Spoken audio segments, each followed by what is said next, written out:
বানিয়েছিল আমরা তা না কিন্তু পুড়িয়ে দিয়েছিলাম। এসআই সন্তুষ্টি কিন্তু আমরা জ্বালাই দিয়েছিলাম। কথায় আছে ক্ষমতা মানুষকে অন্ধ করে দেয়, আর নিরঙ্কুশ ক্ষমতা মানুষকে নিরঙ্কুশভাবে দুর্নীতিগ্রস্ত করে।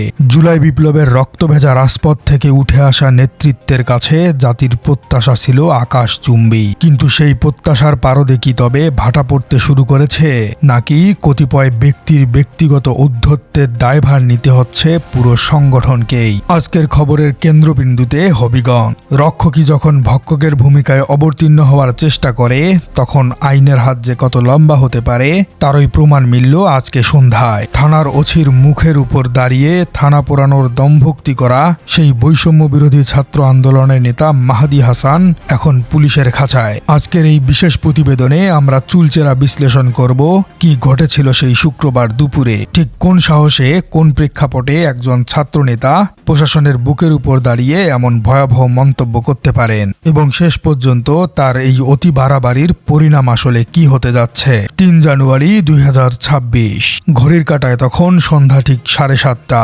হবিগঞ্জের আকাশ তখন শীতের কুয়াশায় ঢাকা, কিন্তু শহরের পরিস্থিতি উত্তপ্ত। ঠিক এই সময়েই খবর এলো হবিগঞ্জ সদর থানা পুলিশের একটি বিশেষ দল গ্রেপ্তার করেছে বৈষম্য বিরোধী ছাত্র আন্দোলনের হবিগঞ্জ জেলার সদস্য সচিব মাহাদি হাসানকে।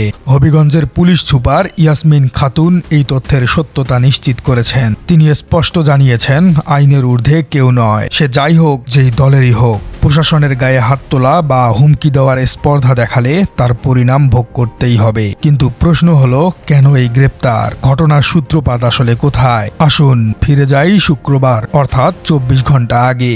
২ জানুয়ারি দুপুরবেলা, স্থান শায়েস্তাগঞ্জ থানা। সাধারণত মানুষ থানায় যায় বিচার চাইতে, নতজানু হয়ে, কিন্তু মাহাদি হাসান সেখানে উপস্থিত হয়েছিলেন ভিন্ন মূর্তিতে।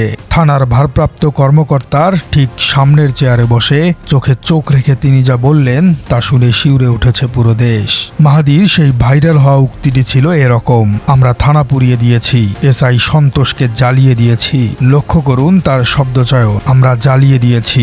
জুলাই বিপ্লবের সময় জনতার ক্ষোভের আগ্নেয়গিরিতে অনেক অনাকাঙ্ক্ষিত ঘটনা ঘটেছে, সেটা ছিল পুরোপুরি ভিন্ন প্রেক্ষাপট। কিন্তু ২০২৬ সালে দাঁড়িয়ে যখন দেশের আইনের শাসন প্রতিষ্ঠার লড়াই চলছে, তখন একজন দায়িত্বশীল পদধারী নেতা হিসেবে তিনি কি গর্ব করে মানুষ পোড়ানোর কথা বা থানা পোড়ানোর কথা বলতে পারেন? বিশ্লেষকরা বলছেন, এটি কেবল একটি হুমকি নয়, এটি একটি স্বীকারক, এবং একই সাথে রাষ্ট্রের পরিচালিত আইনকে বৃদ্ধাঙ্গুলি দেখানোর এক ভিডিওটি সোশ্যাল মিডিয়ায় ছড়িয়ে পড়তেই যেন বারুদে আগুন লাগার মতো অবস্থা। নেটিজেনরা প্রশ্ন তুলেছেন, এটা কি সংস্কার নাকি নতুন স্বৈরাচার? দর্শক লক্ষ্য করবেন, মাহাদি হাসান হয়তো ভেবেছিলেন চোরের ১০ দিন আর গৃহস্থের ১ দিন। তিনি হয়তো ভেবেছিলেন তার সংগঠনের তকমা তাকে আজীবন সুরক্ষা দেবে, কিন্তু তিনি ভুলে গিয়েছিলেন যে এই নতুন বাংলাদেশ কোনো ব্যক্তির খেয়াল খুশিতে চলে না। তার এই ঔদ্ধত্যপূর্ণ আচরণ মুহূর্তের মধ্যেই ভাইরাল হয়ে যায় এবং দেশ জুড়ে সমালোচনার ঝড় ওঠে। তবে গল্পের মোড় কিন্তু এখানেই শেষ নয়। মাহাদির এই গ্রেপ্তারের পেছনে তার নিজের সংগঠনের ভূমিকাও কিন্তু কম নয়। ঘরের শত্রু বিভীষণের মতো কেউ যদি সংগঠনের ভাবমূর্তি নষ্ট করে, তবে তাকে ছুঁড়ে ফেলতে দেরি করে না আদর্শিক সংগঠনগুলো।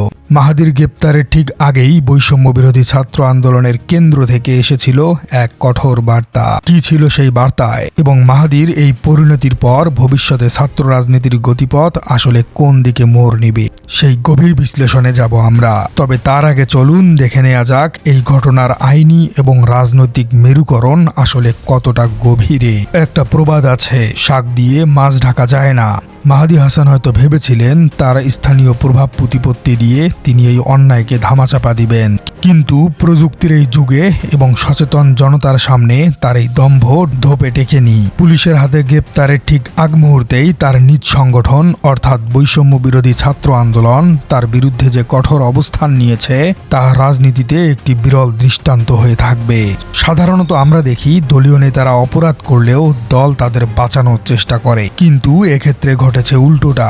নিজের পায়ে কুড়াল মারা মাহাদিকে রক্ষায় এগিয়ে আসেনি তার সংগঠন, বরং তাকে কাঠগড়ায় দাঁড় করিয়েছে। কি লেখা ছিল সেই চিঠিতে এবং কেন সেই চিঠি মাহাদির কফিনের শেষ পেরেকটি ঠুকে দিল, চলুন বিস্তারিত জানা যাক। সাংগঠনিক খড়গ, 24 ঘন্টার আলটিমেটাম এবং আদর্শিক লড়াই। শনিবার দুপুরে যখন মাহাদির ভিডিও নিয়ে দেশ জুড়ে তোলপাড়, ঠিক তখনই বৈষম্য বিরোধী ছাত্র আন্দোলনের দপ্তর সম্পাদক শাহাদাত হোসেনের স্বাক্ষরিত একটি চিঠি প্রকাশ্যে আসে। চিঠির ভাষা ছিল অত্যন্ত সুস্পষ্ট এবং ধারালো। সেখানে পরিষ্কার বলা হয়, আপনার প্রদত্ত কিছু অনাকাঙ্ক্ষিত বক্তব্য গণমাধ্যম সূত্রে আমরা লক্ষ্য করেছি, যা বৈষম্য বিরোধী ছাত্র আন্দোলনের আদর্শের সাথে কোনোভাবেই সামঞ্জস্যপূর্ণ নয়। লক্ষ্য করুন, এখানে আদর্শ শব্দটির উপর জোর দেওয়া হয়েছে।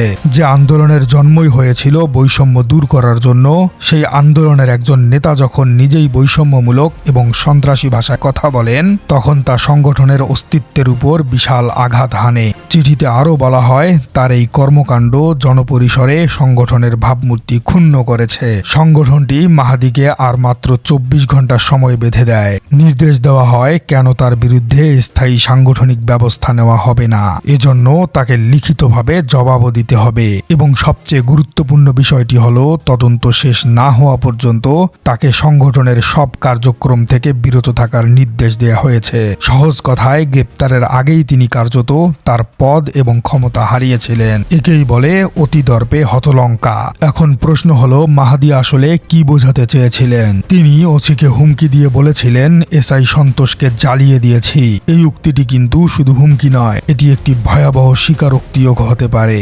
আইন বিশেষজ্ঞরা বলছেন এটি একটি ফৌজদারি অপরাধের শামিল। দণ্ডবিধির 1860 সালের আইন অনুযায়ী কোনো সরকারি কর্মচারীকে তার কাছে বাধা দেওয়া বা হুমকি দেওয়া একটি গুরুতর অপরাধ। জুলাই বিপ্লবের সময় থানা আক্রান্ত হয়েছিল, অনেক পুলিশ সদস্য হতাহত হয়েছিলেন। সেটি ছিল একটি বিশেষ ঐতিহাসিক প্রেক্ষাপট। কিন্তু 2026 সালে এসে সেই ঘটনার দোহাই দিয়ে নতুন করে হুমকি দেওয়া, এটি কোনো সুস্থ মস্তিষ্কের কাজ হতে পারে না। এটি হতে পারে বানরের গলায় মুক্তোর মালার মতো ক্ষমতার অপব্যবহার। মাহাদি হয়তো ভুলে গিয়েছিলেন, বিপ্লব মানে নৈরাজ্য নয়, বিপ্লব মানে ন্যায় বিচার প্রতিষ্ঠা করা।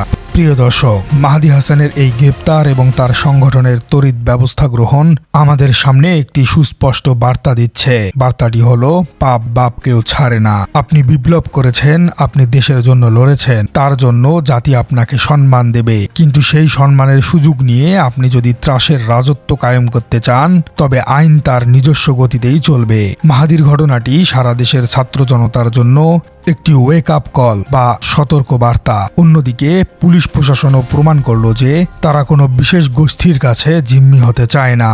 পুলিশ সুপার ইয়াসমিন খাতুন যেমনটি নিশ্চিত করেছেন, অপরাধী যেই হোক না কেন আইনের আসতেই হবে। যদিও বাংলাদেশের প্রশাসন সব সময় অধিক ক্ষমতার দিকেই ঝুঁকে থাকে। প্রিয় দর্শক, পরিশেষে বলতে চাই, একটি বৈষম্যহীন বাংলাদেশ গড়ার যে স্বপ্ন নিয়ে ছাত্র জনতা রক্ত দিয়েছে, তা কোনো একক ব্যক্তির অহংকারের কারণে ধূলিসাৎ হতে দেওয়া যায় না। মাহাদি হাসানের মতো নেতারা যখন পথভ্রষ্ট হন, তখন তাদের শুধরে দেওয়া বা ছেঁটে ফেলাই সময়ের দাবি। কারণ ইতিহাস সাক্ষী যে সয় সে রয়, আর যে দেখায় দাপট তার হয় মরণ চটপট। মাহাদি হাসানের ভবিষ্যৎ এখন আদালতের উপর নির্ভরশীল। তবে জনতার আদালতে তিনি যে ইতিমধ্যেই দোষী সাব্যস্ত হয়েছেন, তার বলার অপেক্ষা রাখে না। এই ছিল হবিগঞ্জ থেকে মাহাদি হাসানের গ্রেপ্তার এবং তার পতনের আদ্যপান্ত। পরবর্তী যে কোনো আপডেটের জন্য চোখ রাখুন আপনার রাজনীতি চ্যানেলে। প্রিয় দর্শক, আপনার কি মনে হয়, মাহাদি হাসানের এই দাম্ভিকতা আসলেই কি যুক্তিপূর্ণ, নাকি তার একটু সহনশীল হয়েই কথা বলা উচিত ছিল? কমেন্টে জানিয়ে দিন আপনার সুচিন্তিত মতামত। আর আপনার রাজনীতি চ্যানেলে নতুন হয়ে থাকলে চ্যানেলটি সাবস্ক্রাইব করার অনুরোধ থাকলে। দেখা হচ্ছে পরবর্তী কোনো ভিডিওতে। তুই জায়গা থেকে কোন সাহসী নিয়ে কথাটা বললাম জানতে চাই আজকে। আমাদেরও